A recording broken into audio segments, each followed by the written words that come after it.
অনেক আলেমরাই বলেন বা আমরা শুনে এসেছি যে নারীদেরকে ফিতনা বলা হচ্ছে। এইখানে নারীদেরকে ফিতনা বলার অর্থটা কি আসলে? না, এখানে আলেমরা একটি বিষয়ে তারা এই বক্তব্য যেখান থেকে নিয়েছেন সেটা হচ্ছে রাসূলুল্লাহ বলেছেন যে আমি আমার উম্মতের উপর নারীদের চেয়ে বড় কোনো ফিতনা রেখে যাইনি।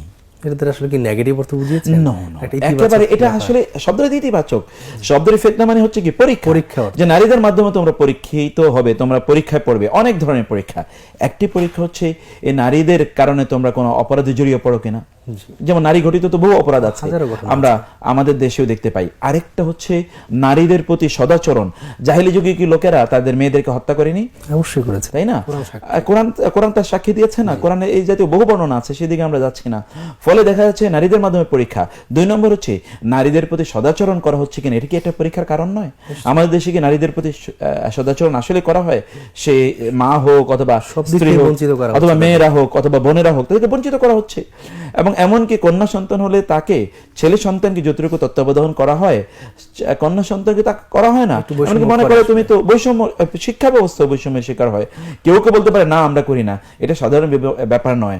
আমরা এখনো জানি অধিকাংশ ফ্যামিলিতে এখনো মেয়েদেরকে মনে করা হয় তোমরা তো অন্যের ঘর করবে, তোমার এত পড়াশোনা বা ইত্যকার করে লাভ কি? এখনো মানুষ যখন ধন সম্পদ, বাড়ি ঘর ইত্যাদি করে তখন ছেলেদের নামে করে, মেয়েদের নামে তারা করে না। ফলে কিন্তু মেয়েদের মাধ্যমে যেটা পরীক্ষার কারণ। আরেকটা হচ্ছে রাসূলুল্লাহ বলেছেন কারো যদি 2টি বা 3টি অথবা 1টি কন্যা সন্তান হয়, তাকে সত্যিকার অর্থে সে যদি মানুষ করে, দিন শিক্ষা দেয় এবং ভালো কারো কাছে শিষ্টাচার শিক্ষা দেয়, তাইলে তার রাসূলুল্লাহ বলেছেন আমি এবং সে জান্নাতে এরকম ভাবে থাকবে। এটা কি একটা ফিতনা না? এটা তো একটা পরীক্ষা। নিশ্চয়ই। তো ফলে এটাকে ফিতনাকে আমরা নেগেটিভলি যেভাবে চিত্রায়ন করি, এই আইডিয়াটা মূলত হিন্দুদের কাছ থেকে এসে। কারণ হিন্দুরা নারীদেরকে একটা গলগ্রহ মনে করে। তারা মনে করে যে নারীরা একটা ভার অথবা একটা বোঝা। এই বোঝা যখন তারা অন্য কারো উপর দেবে তখনও কি ওরা ওই বোঝার বহন করবে। এই জন্য ওই যে ওরা যে যৌতুক প্রথা ওরা আবিষ্কার করেছে, যে অন্যের উপরে তো এটা আমরা একটা বোঝা দিলাম, ওর বোঝাটা কিছুটা লাঘব করার জন্য কিছুটা যৌতুক তাকে দেয়া হয়। এটি এদের কাছ থেকে এসেছে।